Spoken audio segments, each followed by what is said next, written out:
9, 12, 10, 28, 2, 23. This is Deep State Radio.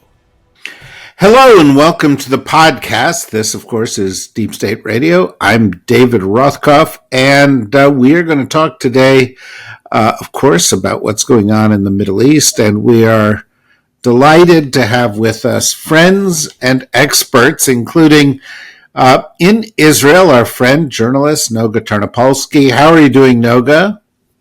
I'm glad to be speaking with you. I'm protesting like so many Israelis are doing. Well, I want to hear about that.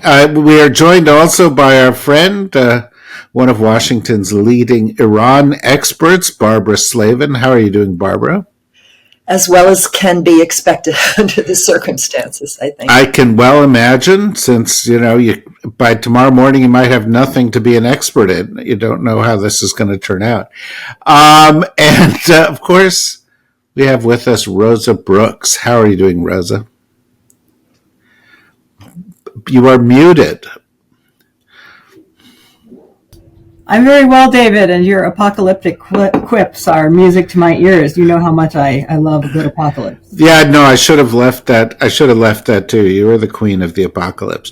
All right, so quips aside, let's get serious. It's a very serious situation. The Middle East is in as dangerous a place as it has been in a long, long time.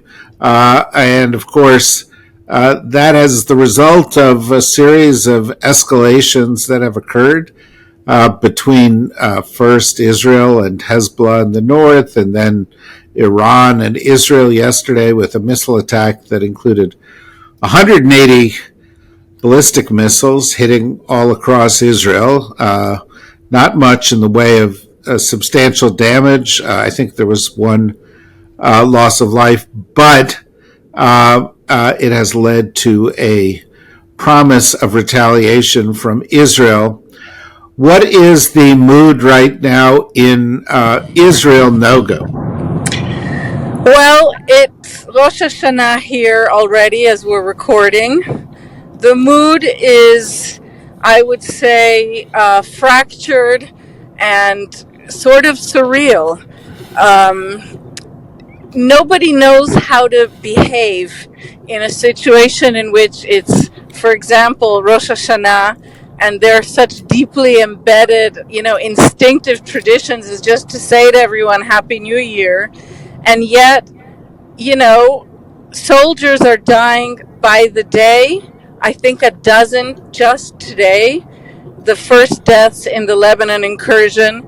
There are more than 100 hostages rotting or dying or dead, and society here is completely fractured. So add to that a very massive attack from Iran, missiles launched directly from Iran that blanketed the entire country, and it was a sustained barrage. People were in their bomb shelters for a good hour. And add to that Netanyahu's political machinations, because in this week he also succeeded in expanding his coalition. It's a very, very fraught situation here. And can I ask, Noga, where were you during the attack? I was at home in my bomb shelter. And is the mood one of a kind of new, kind of heightened anxiety about where this may go, or is it a sort of a gradation up from where it was, say, a couple months ago? Well, the fear that has been accompanying Israelis of an attack from Iran certainly has a different quality than what's been going on now here for a full year. So there was a kind of heightened week like that in April, and now again, and there certainly was a lot. I mean, it's a surreal situation to be huddled in a reinforced concrete bunker waiting for the missiles to hit. So there's that, but there's in Israel, you really do have the feeling of an unraveling. There's we're having after effects of an ongoing shock doctrine implemented by the government, flooding people with so much news and non-news and fake news that people can't really think straight. So anxiety is very, very high, and at the same time, heartbreak is high, and there's also a kind of defeated feeling of passivity among people. So the protest I was just at now, Rosh Hashanah Eve, there was a substantial number of people there, but there were not thousands and thousands clamoring for the government to do something. So it's really a complex panorama here. Okay, thank you, and of course, we hope you will stay safe in all of that. Barbara, as you look at this, I think there is a widespread anticipation that at some point, possibly within hours, Israel will strike Iran in some way, possibly targeting oil and gas facilities, possibly targeting nuclear facilities, possibly something else. And the sounds out of the United States government have been, unlike perhaps at any other time after, say, October 8th, essentially 100% supportive of Israel. They've said, do what you've got to do. We're behind you. You have to defend yourself. This attack yesterday was a major escalation. What's your expectation right now? Yeah, well, I would disagree a little bit with that. Biden was just captured on tape telling the Israelis not to hit the Iranian nuclear sites, and also saying that he expected the response to be proportionate.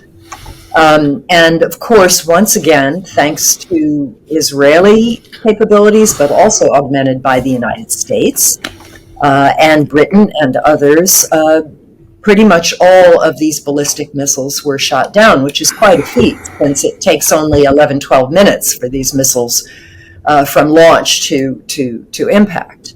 As you pointed out, only one fatality, a Palestinian, not even, an Israeli. So I think that there are messages being sent. Biden had a meeting with the G7, talked to other heads of state. I think there are messages being sent to Israel to calibrate the response. The oil refineries, perhaps it would make a hell of a show to blow up an oil refinery, that's for sure. There's also been some talk about increased sanctions against Iran, although for the life of me, I don't know what's left to sanction. Perhaps some increased enforcement of already existing sanctions going after Iranian oil deliveries to the Chinese, which they launder through the United Arab Emirates and through Malaysia and various other countries, sending them to China. We will see, but at least we haven't had an immediate knee-jerk response by the Israelis, which suggests that they're listening. Whether Netanyahu will obey, he certainly doesn't seem to have listened that hard to Biden over the last year. And as Noga pointed out, Israel is in Lebanon and they're already losing people. This is a big mistake. Lebanon is a swamp. It's quicksand. It has sucked in the Israelis time and time again, and I think they're going to regret their decision to open up that front in a major way. Well, first of all, thank you for updating me. I was in a meeting for the past hour. I did not see any statement from Biden on this, but I think throughout this process, we've had Biden calling for some kind of restraint. But yesterday, you also had Jake Sullivan saying, "We will help the Israelis," and in their response with the Iranians and what have you. But even a proportional response, if Israel sent 180 ballistic missiles at Iran, sooner or later somebody's ballistic missile is going to hit something. And it's going to trigger the unintended consequences of that. Does it concern you that this is truly an escalatory spiral? It concerns me hugely, and I've been railing for the last few days against this idiotic phrase, escalate to de-escalate. I mean, it's logically and morally absurd and obscene. Escalation is escalation, and all we have seen, frankly, over the last year is escalation, slow, steady escalation, widening of the war, tens of thousands of innocent people killed, first in Gaza and now in Lebanon, more than 1,000 people killed. And so, somebody somehow has to put a stop to it, but it doesn't look as though the U.S. has a willingness to really show some teeth, at least not until after our presidential elections. So we may have another month of this horror, and God knows what will happen between now and then.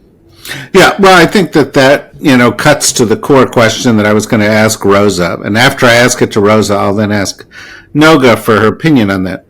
But I think that there has been a calculus by Netanyahu, who I'm very,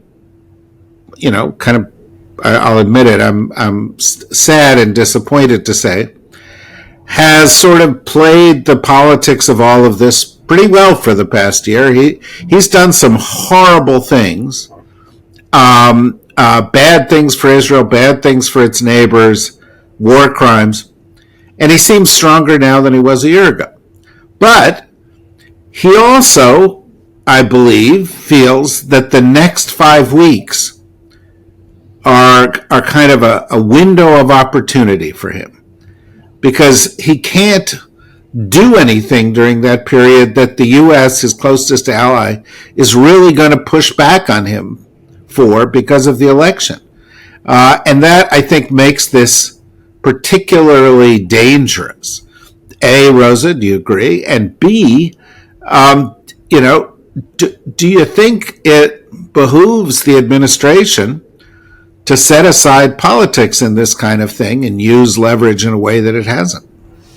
Yes, and yes. I mean, I do think this is an extremely dangerous moment for all the reasons that Barbara and Noga have already said, and you said, David. It's clear that thus far, notwithstanding anything he said today, the Biden administration has not been willing to show their teeth vis-a-vis Netanyahu.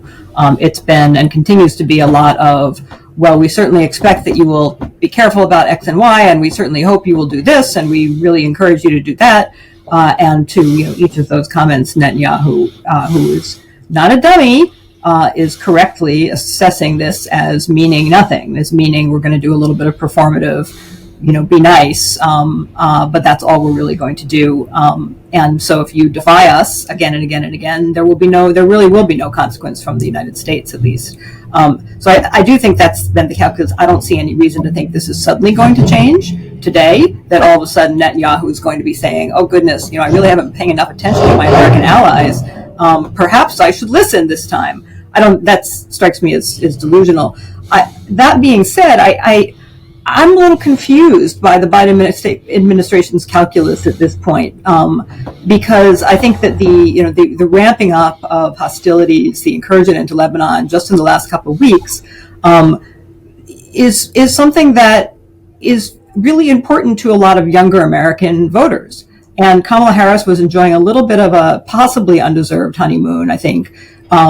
She was so much the not Biden person, and we all, including myself, have said to ourselves and our friends, well, we think she's going to be a little bit more willing to be tough with Netanyahu. We think she's a little bit more concerned about the humanitarian costs than Biden has been, and about Palestine than Biden has been. So that's good. But I think in terms of Kamala Harris's electoral chances, it may not be a very large group that is going to vote or decline to vote at all based on what's going on in Israel and its neighbors. But it's an important group, particularly because it's both young people. We obviously always want them to go and vote, not just stay home. But a whole lot of those young people are also in places like Michigan, which is a swing state, where Harris really needs those voters. And these are places where if 1% of the potential voting electorate decides to stay home because they think, oh, plague on both their houses, and I don't want Trump, but I can't stomach voting for Harris, who's been part of essentially being complicit in everything that's been happening that Israel's been doing. If 1% of those people stay home, it potentially is absolutely decisive. So if I were Kamala Harris, I would be saying to Joe Biden, we can't just do more of the same, bad, please behave. This is actually time for us to get a little bit more serious with the Israelis, because it is going to affect the outcome of the U.S. presidential election. Yeah, interesting point. I would add that apropos of Michigan, which is a very large Arab American population, that a very significant part of that population is Lebanese. And so they look at what is happening in Lebanon with the attention that people who have family there look at it. It's a very, very different kind of picture. Let me turn back to you, Noga, and ask the same kind of question. Netanyahu does seem to have 5 weeks to play with. And I also think he doesn't really care what happens to the Harris campaign. In fact, I think he'd prefer it if he derailed it. Do you agree? And what do you expect him to do during that period, Noga? Well, this is part of a now months-long dialogue that we have held, so David and Rosa, and I still find it very, very difficult to believe that even as explosive as it is, that the situation here, far away from the States, can have a decisive impact on the U.S. election. One of the few things I did pay attention to today were clips on CNN, among other channels, of these kind of panels with undecided voters, many of them young voters. And the subject of Gaza, Palestine, Lebanon, in the general panels of young voters didn't really come up. And in the undecideds was also far from decided. So I don't know, I don't know if we should all be reading David Frum, who made a joke, I thought a witty joke yesterday on Twitter, in which he said that Hamas and Hezbollah vastly overestimated the deterrent impact of campus protests in the United States. Or if there is a point of danger here that I am missing, which obviously is possible. I do want to say something, though, about the very significant Lebanese population in Michigan and elsewhere. I think we would be making a mistake to view them as a monolith, especially Christian Lebanese. Do not have warm feelings towards Hezbollah, but not only Christian Lebanese, many, many Lebanese.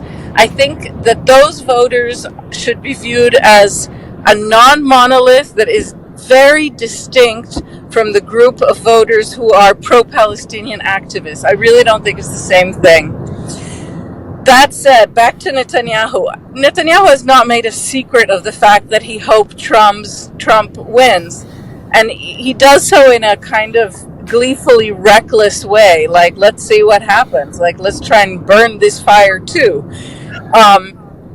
I think that Biden is actually trying to, I can't remember what word you used, David, but trying to be sterner with Netanyahu. In his statement today, Biden said that he opposes an Israeli attack on the Iranian nuclear facilities, and he added, actually a spokesman added, that the United States is also considering a retaliation against Iran, not only Israel. So dangling the possibility of a U.S. retaliation against Iran in front of Netanyahu is something that will have an impact on Israeli public opinion.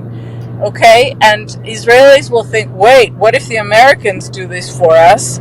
And I think, given that Israelis just were subject to one of the largest, if not the largest, barrage of ballistic missiles in modern history, I think that's something I would watch out for. And I think that Netanyahu, as I've said before, is going to do in the next 5 weeks and in the 5 weeks beyond that, anything that he believes will help secure his hold on power, unfettered. And if it harms Harris, better still. If it helps Trump, I think from his point of view, better still. I, by the way, think that a Trump victory, among other things, would be a catastrophe for Israel. But I think we see a more confident Netanyahu now than we saw certainly in the first 6 months of this war. I'm not sure that he's actually strengthened himself politically in the way that you mentioned, David, or maybe I misunderstood you. I don't think he's more popular among Israelis. My understanding is that even the successful Israeli elimination of Hassan Nasrallah has not really moved the needle. But he has been able to shore up his coalition, and that strengthens him, not in terms of popularity or legitimation, but it does strengthen him in terms of, the parliamentary predicament. Yeah, no, and that's what I was referring to. Barbara, candidly, not everybody who's listening can see the video that we've got here, but I see anguish on your face here because the situation is so grave. What do you think is going through the mind of the leadership in Tehran right now, particularly since some of them are relatively new to their job? The timing of all of this couldn't be worse. I was just at the United Nations where the new president of Iran came and checked all the boxes, met with all of us and so on, and talked about better relations with the West, talks with the United States, reviving nuclear negotiations. So, the timing couldn't be worse. And we've seen, Netanyahu, in a way, a lot of things have been timed so that they destroy possibilities for an improved relationship between Iran and the West. Look what they did. The Israelis assassinated the political leader of Hamas on the day of the inauguration of the new president in Tehran in a government guest house, thereby humiliating him. Then we tell the Iranians, don't retaliate, we're going to get a ceasefire in Gaza. And weeks go by, and months go by, and we still don't have a ceasefire in Gaza.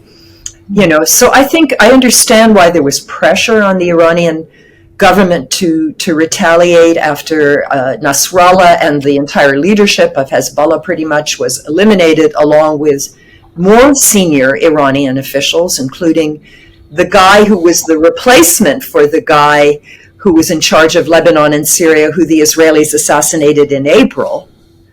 I understand why the pressure built on them to respond, but the timing is terrible. The Iranian currency, the rial, after Nasrallah was killed, it went from 500 and something thousand dollars, 1,000 rials to the dollar, to over 600,000 rials to the dollar. When I started going to Iran, it was 10,000 rials to the dollar. Inflation, people's savings, everything, is affected by this devaluation of the currency. High unemployment, a lot of frustration over the pressures from, the morality police against women to wear the veil, and just a genuine disaffection of the society from the regime. So this is terrible for them. And I think they are hoping that somehow this barrage of missiles, we will see how Israel responds, and then whether Iran can perhaps, take it down a notch in terms of responding to whatever Israel does. I think they would like this episode to be closed. What do you think, Rosa, the consequence of essentially enduring, unrest in the Middle East dominating the headlines from now through the election would be? Going back to what Noga said, it's not that I think that there's some massive number of American voters who care. As we know, unfortunately, most American voters are not that interested in stuff that goes on in another country. And those of us who work in the foreign policy field have spent many years trying to break through to people and say, hey, this matters to you, it should matter to you, here's why. but with very limited success. So on the one hand, I think that's absolutely right. None of the groups that we're talking about are monolithic. Many people aren't paying attention anyway. Some of the people who are paying attention don't care. That being said, I do think that there is a small percentage of people, very small, but especially when they're in a swing state in a really, really close election, even a very small group of people can make an enormous difference. I do not think it is good for the Harris campaign if the headlines and the top of the news every day is chaos, carnage, etc. in the Middle East. I think that ends up hurting her because I find this completely baffling, but the polls still suggest that voters think Trump is a little better on foreign policy, better at handling international problems. God alone knows how anybody's ever been persuaded of that, but it's precisely that he attempts to broadcast an image of I'm tough. People won't mess with me because I'm tough. Whereas I do, and I think that's nonsense. He's not tough at all. He's just incoherent and tantrumy. But that being said, I think ongoing bloodshed and chaos in the Middle East hurts the Democrats because they're the ones in the White House, and it helps Donald Trump. Which to me would be a reason if I were Biden and I were Harris to be really trying to intervene now to keep this from escalating any further. The somewhat unrelated comment that I wanted to make about where we are in terms of U.S. foreign policy, the fact that we have managed to get into not one but two situations, Ukraine being the other one, in which the escalatory risks remain really quite terrifying. In the case of Ukraine, obviously, Russia is a nuclear weapon state.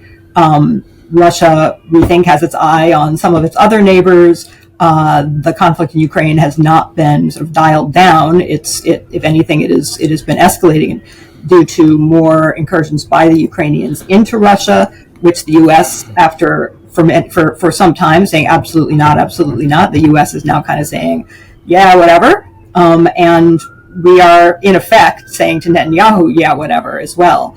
So it's also just, forget the election. This is just a really dangerous moment where we have two open conflicts involving nuclear armed states, and we are wringing our hands on the sidelines for both of them. And that does not, regardless of who wins the election, that does not make me feel great about the future. It strikes me listening to you talk that while people speak of the United States as being an immensely powerful country, they don't stop to think what that really means. It means we have some kinds of power, but we don't have all kinds of power. We have the ability to start wars. We have the ability to expand wars. But for the past 50 years, we've demonstrated we're really bad at stopping wars. It's just not something we're really good at. We have the ability to prop up our allies. But particularly given recent constraints in the way that we operate, we don't have much ability to influence them beyond that if we don't have the political will to do it. And this is the case of Israel, where a lot of people are saying, well, they should just put their foot down.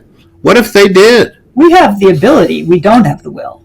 Well, in the case of, but you said, let me press you on that briefly, and then we'll go on to Noga again. But, the thing that many people have advocated, and frankly, I have advocated, is that the United States should stop providing weapons to Israel and stop being complicit in what it's doing in places like Gaza and Lebanon.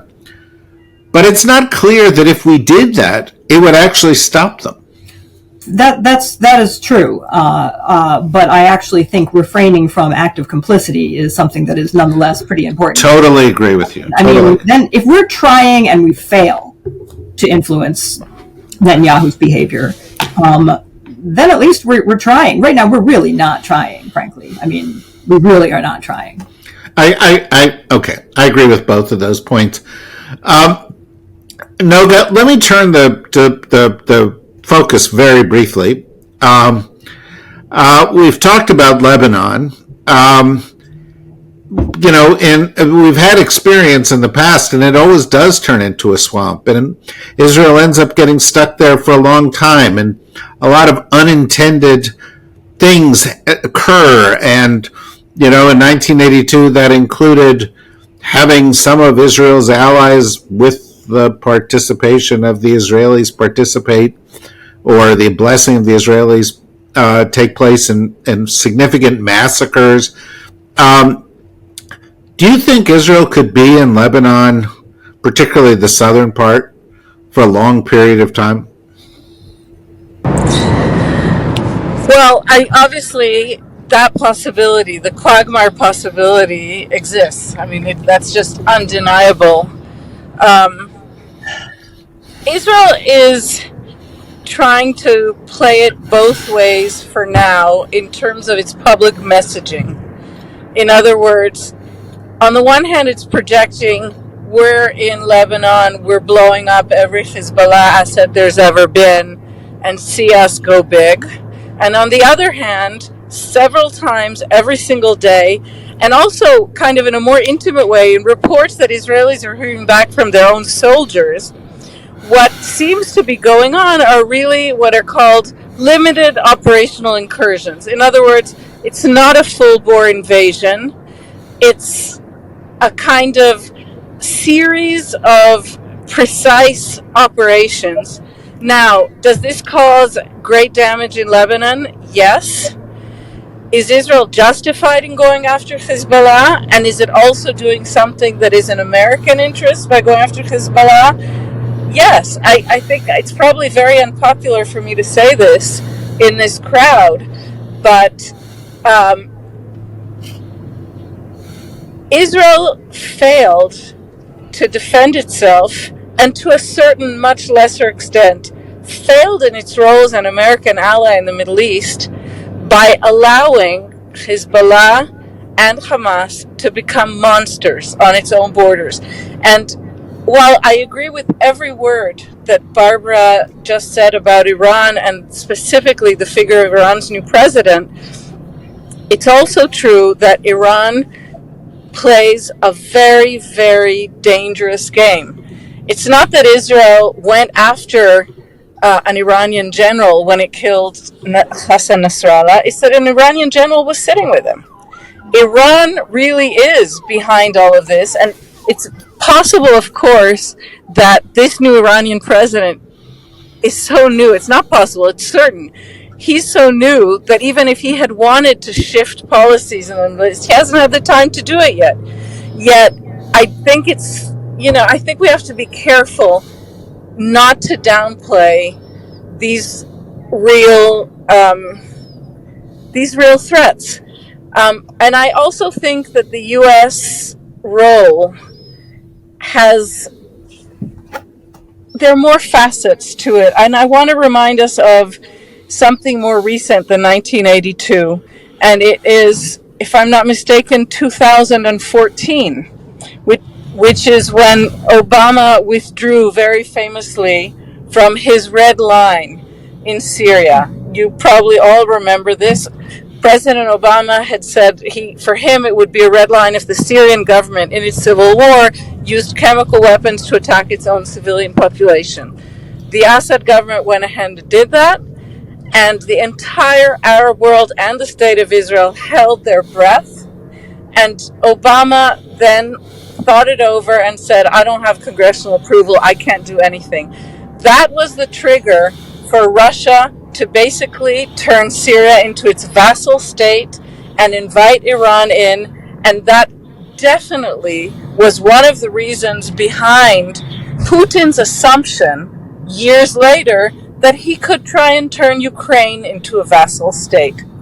So I think that what America does in this region, whether it acts or whether it doesn't, and there have been catastrophes and there have also been successful American interventions here. I'll mention every single peace accord Israel has signed. I just think it's tricky. I don't think we're talking about obvious solutions.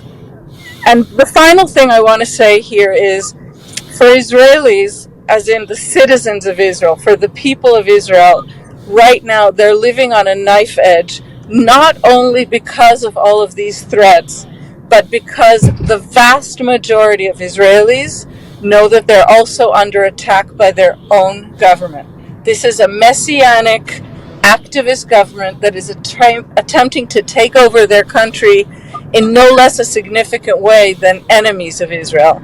So when we're talking about how the people of Israel perceive the United States or perceive other actions, we have to also take that into account. No, that's a very powerful point. Last point from you here, Barbara.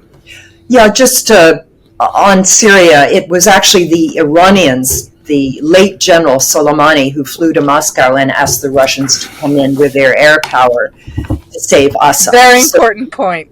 The Iranians were there first, and then they said to Putin, come on in. And in terms of Putin and Ukraine, I think there were a couple of factors, one of which was the U.S. invasion of Iraq, which led Putin to believe that he could do whatever he wanted since the United States could go around invading sovereign countries. That plus, of course, U.S. support for Ukrainians who wanted to be part of Europe. I think those were the two factors that led him to stage the full-scale invasion of Ukraine. But otherwise, I agree with everything you said, Noga. Yeah, I point out that Russia went into Georgia in 2008.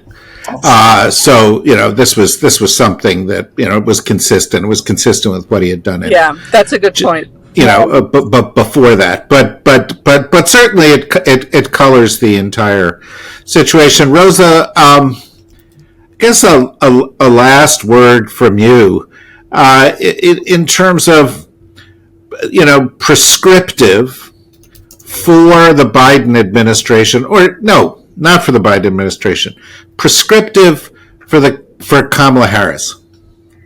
What should she say? She should be saying, this is not okay, this is not acceptable. I am going to do, if elected president, I'm going to do everything in my power to bring peace to the Middle East, recognizing that it's not going to be easy. But obviously, while the Biden administration has tried, I believe there is room for us to do more and try harder. And that's what I'm going to do. I mean, I think she just needs to keep saying that over and over and acknowledge the tremendous human suffering that is taking place. Only thing I was going to add to your comments and the question about what empowered Putin, right? It wasn't just that. It was also going back, the U.S. recognition of Kosovar independence, the Kosovo invasion. And Putin at the time was very, very clear. And I probably quoted this before on Deep State Radio. I mean, he had some comment, I'm paraphrasing, where he said, apropos of the U.S. recognition of Kosovar independence, he said, look, you are violating every principle of sovereignty, and you've been doing it for years. You did it in Iraq, and you just did it again, and you must understand this is a two-ended stick, and the other end of the stick is going to come back and hit you in the face. And he was not wrong about that, right? That the U.S. has contributed to a world in which states don't necessarily think twice about breaching the sovereignty of other states, and we helped bring that world about. That we did. Although I'm fairly confident in saying that very few American leaders wanted the world to end up where it is right now, which says something about our ability to influence events. It also says something about our ability to foresee events, because this was pretty foreseeable. In any event, this is very, very helpful discussion, and very, very thoughtful, as I knew it would be, and I'm very grateful to all of you. Noga, stay safe. Happy New Year. Barbara, stay safe wherever you are as well. I hope that the outcomes here are ones that, that we just end up someplace close to the best we can hope for and not the worst that we fear. And Rosa, we'll be seeing you again here next week. So take care, and bye-bye, everybody. Thank you. Thank you.